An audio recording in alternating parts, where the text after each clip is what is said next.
After a slow and cautious start to, I mean, not even the transfer window, I mean, it's not even open yet, right? But Celtic have launched a bid for Croatian number one, Dominik Livakovic. Welcome back to Fog Football. I'm a wee bit hungover. I'm feeling a wee bit delicate. I feel like I could drop it any point. But anyway, we're gonna get stuck straight in and we're going to talk about it. And damn, this is the longest I've talked today consecutively. But when you're doing YouTube and you have to talk, well, then you have to talk. So it is what it is. But let's go. So yeah, if the video, if it's not up to the usual standard, all right, then you know. But you know what the usual standard here is on this channel, bog standard. But you guys love it. Anyway, that's all banter, man. But here, I was watching this game yesterday. Few drinks. Didn't even know. Didn't how mental. Like, and yo, I'm not even saying this right because Celtic are on the verge of signing the guy. I thought, he was quite poor for some of the goals. Now, who scored? One goal he couldn't have done nothing about, but I think two of the goals, like, he could have done something about. And but here, he did make a lot of good saves in the game as well. Does that cancel out the shit ones? I'm not too sure, but Jesus Christ, my shoulder's aching. My shoulder barged Sunday last night.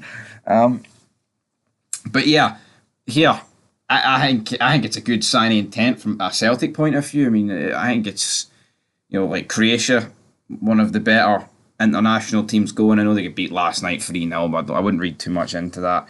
I think it's weird to actually see one of the old firm, our team in Scotland, actually go out and sign a player that's like number one in his position.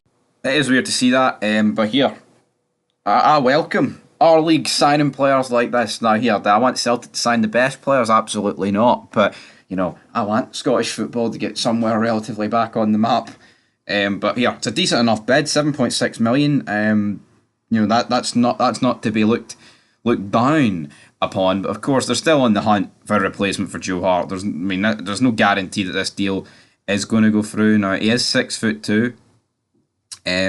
He narrowly missed out on winning the Golden Glove Award in the World Cup, and he has played 54 times for his country. And I think yesterday he could have made a few saves, but this guy is vastly experienced. Started his career at NK Zagreb, played 104 games, went to Dynamo Zagreb, played 207 games, and then went to Fenerbahce last summer for approximately €6.65 million. He signed a 5-year deal, which is why I'm surprised. Well, I mean, I say I'm surprised. I guess they haven't accepted the bid. I think that would be a different story if they'd accepted it. I mean, maybe they'll want like 10 or double the amount of money that they signed him for. But I mean, the guy's got 4 and a bit years left on his contract. I mean, that's... I'm surprised that Fenerbahce do not want more for the guy. Now, in terms of Croatia, like I said, he's got 54 caps and he played throughout the whole youth setup as well. So, he's 29. For a goalkeeper, you're only getting started. I mean, this guy could play for Celtic for like the next 10 years. Very easily could. And, maybe him going from Zagreb to Fenerbahce to Celtic, maybe this guy in a few seasons' time could make Celtic a lot of money, make them profit and move on to like the Premier League or something. But here, that's just all speculation at the end of the day because we're talking about it. We're talking about it, but I think that's a decent. I think this would be a very good signing for Celtic. You don't want to sign. The goalkeeping position is something you need to get right. You don't want to sign a dud, right? And then you're ending up with Barkas and Scott Bain, and you're like, Jesus, he's just as bad as those two. I mean, this guy's not as bad as those two. I know Barkas came in with a fee, right? But Barkas never wasn't coming in with like this sort of history back to him, that's for sure. But I think it would be a very good deal. I mean, it's a lot of money, I guess, to spend on a goalkeeper, 7.6 million. To the old firm, I don't think a goalkeeper is like the most important position on the field.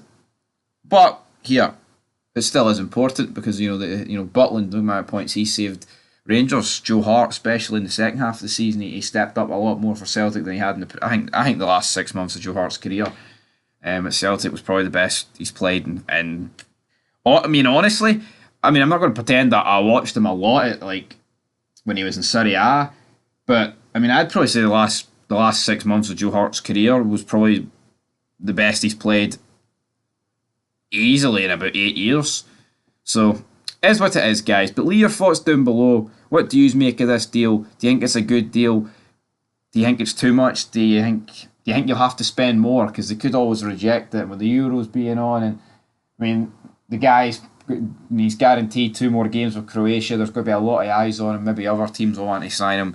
Maybe that'll increase his stock. Because here, I was joking around when we were getting scudded by Germany. I was like, what if Lawrence Shankland came on and scored like 4 goals and beat the Germans 4-3? Obviously, that was at half time. It's like, if Lawrence Shankland comes on and scores 4 goals and we beat Germany 4-3, his transfer value goes from like, what, 3.5 million to like 15. And I'm not even taking the piss. Because why would well, I mean, he's got a year left, but you understand my point here. Anyway, guys, enough talking shite. Enjoy your Sunday, enjoy the football, and a lot of interesting games today.